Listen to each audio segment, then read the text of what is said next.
పిల్లలు మీ అందరికీ ఇస్తే ఆరోగ్యం కాస్త మెరుగుపడుతుంది, వంటిల్లులో పొగ లేకుండా ఉంటుందని వాళ్ళందరికీ కూడా చెప్పి అది కూడా చేశారు. ఆ దీపం పథకం ద్వారా ఇప్పుడు 3 సిలిండర్లు ఉచితంగా సంవత్సరానికి ఇచ్చే కార్యక్రమం చేస్తున్నాం.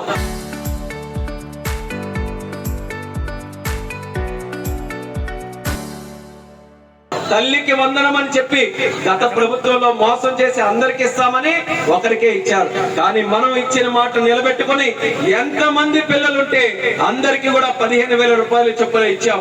ఒక ప్రాంతంలో అయితే ఒక తల్లికి 6 పిల్లలుంటే 90,000 రూపాయలు వచ్చింది. మన దగ్గర అయితే ఇప్పుడు అంతమంది లేరు అనుకోండి, తాతల కాలం నుంచి అయిపోయింది.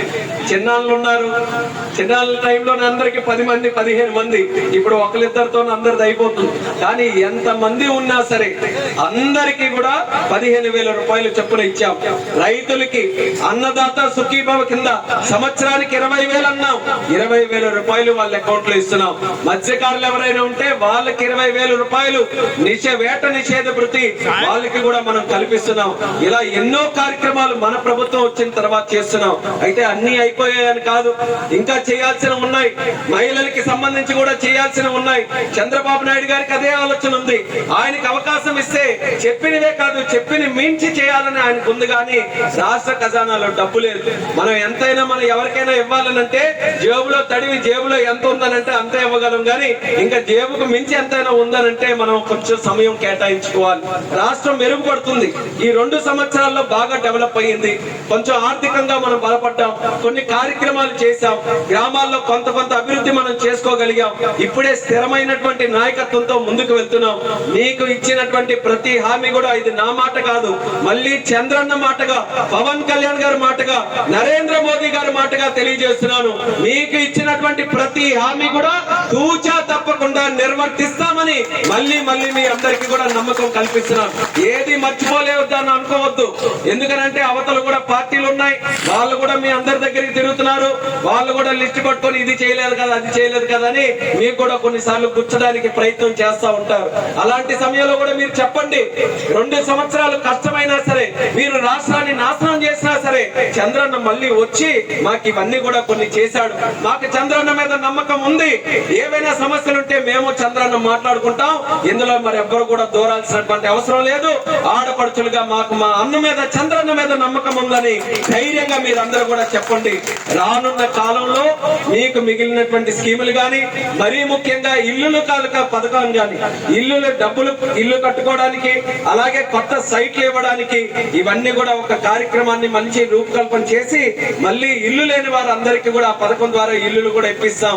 దానితో పాటు మిగిలినటువంటి ఏ కార్యక్రమాలు ఉన్నా ప్రతి ఒక్కటి కూడా బాధ్యత తీసుకొని చేస్తామని మన గ్రామస్తులకి, ఇక్కడ ఉన్న వారందరికీ కూడా తెలియజేసుకుంటున్నాను.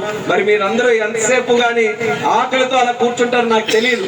ఇంకా చేస్తే మాత్రం నాకే ఇంకా బాధగా ఉంటుంది. ఇంతకాలం ధైర్యం ఎర్రనాయుడు గారు ఉన్నారనే ధైర్యం అది కోల్పోయినప్పటికీ జిల్లా మేము అందరం కూడా అసలాకుతలం అయిపోతే మళ్ళీ ఒక నిర్ణయం తీసుకున్నాం. ఎర్రనాయుడు గారి తాలూకు ఆశయాలు కొనసాగించడానికి ఆయన బిడ్డగా ముందుకు వస్తానని ఒక నిర్ణయం నేను తీసుకుంటే మీరందరూ కూడా ఆశీర్వదించి హక్కును చేర్చుకొని 3 సార్లు పార్లమెంట్ సభ్యుడిగా గెలిపించారు. 3 సార్లు పార్లమెంట్ సభ్యుడిగా గెలిచిన తర్వాత భారతదేశంలో అతి చిన్న వయసులో ఉన్న కేబినెట్ మినిస్టర్ గా ఈ రోజు నాకు ఆ పేరు ప్రఖ్యాతలు వచ్చాయంటే దానికి కారణం మీరందరూ. అది కూడా నిలబెట్టుకోవాలని ప్రయత్నం చేస్తున్నారు. ఇంత చిన్న వయసులో మొదటిసారి ఎంపీ అవ్వడమే చాలా కష్టం. 3 సార్లు ఎంపీ చేశారు. నరేంద్ర మోదీ గారు దేశంలో ప్రపంచంలోనే ఒక ఉన్నతమైనటువంటి శక్తిగా ఎదిగిన నేత. ఆయన కేబినెట్ సమావేశంలో చిన్న వయసులో ఈ సిక్కోలు బిడ్డగా అక్కడ కూర్చొని మన రాష్ట్రానికి, మన దేశానికి విమానయాన శాఖకి ప్రాతినిధ్యం వహిస్తున్నానంటే అది నిజంగా ఎర్రనాయుడు గారి తాలూకు ఆశీస్సులు, మీ అందరి తాలూకు ఆశీస్సులు అని ఎప్పుడూ నేను మనసులో పెట్టుకొని అది ఒక శక్తిగా మలుచుకొని ముందుకు నడిపిస్తాను. ఈ కేంద్ర మంత్రిగా ఉన్నటువంటి ఈ శక్తి నాకు ఉపయోగపడడం కాదు, జిల్లాకు ఉపయోగపడాలి, మీకు ఉపయోగపడాలి.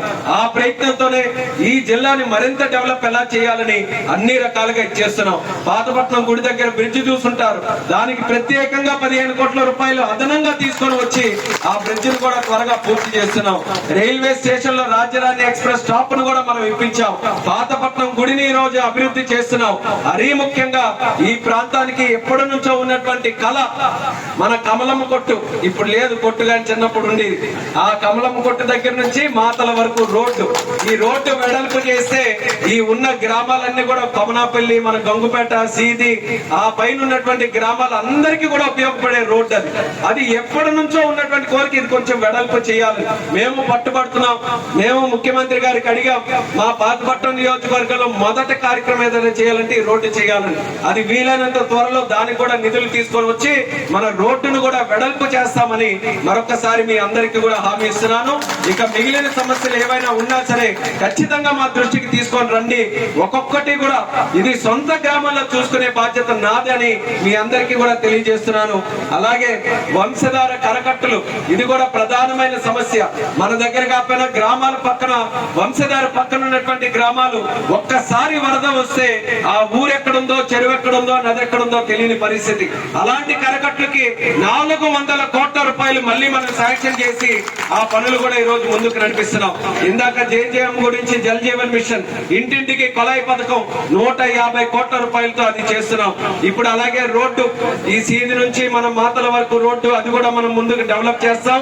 అలాగే రొగడకి రోడ్డు పర్లాకిమిడి నుంచి అది కూడా ఈ రోజు పనులు కూడా జరుగుతున్నాయి, ఆల్మోస్ట్ అయిపోయడానికి వచ్చింది. ఇలా ప్రతి ఒక్కటి కూడా కార్యక్రమం మన ప్రభుత్వం తాలూకా సహకారం తీసుకొని అన్ని విధాలుగా చేస్తున్నాం. కొత్త పెన్షన్ల మీద కూడా కొంత ఆలోచన ఉంది. కొంతమందికి రావట్లేదని, కొన్ని క్యాన్సిల్ అయిన వాళ్ళకి మళ్ళీ తర్వాత రావట్లేదని, అవి కూడా లిస్టులన్నీ కూడా తయారు చేయించి వెరిఫికేషన్ చేయించి రెడీగా ఉన్నాయి. చంద్రబాబు నాయుడు గారు ఎప్పుడు ఓకే అని అంటే ఆ గంత నుంచి కూడా అది కూడా మొదలు పెడతాం. కానీ ఇప్పుడు కూడా మీరు ఆలోచించండి, 1వ తేదీ వస్తే పొద్దునే మీ అందరి ఇంటికి వచ్చి పెన్షన్లు ఇస్తున్నటువంటిది ఈ ప్రభుత్వం. ఎక్కడ మిస్ కాకుండా మొదటి గంటలోనే వచ్చి అన్ని కూడా ఇస్తున్నాం. మిగిలినవి కూడా ఇచ్చే బాధ్యత తీసుకుంటామని మీ అందరికీ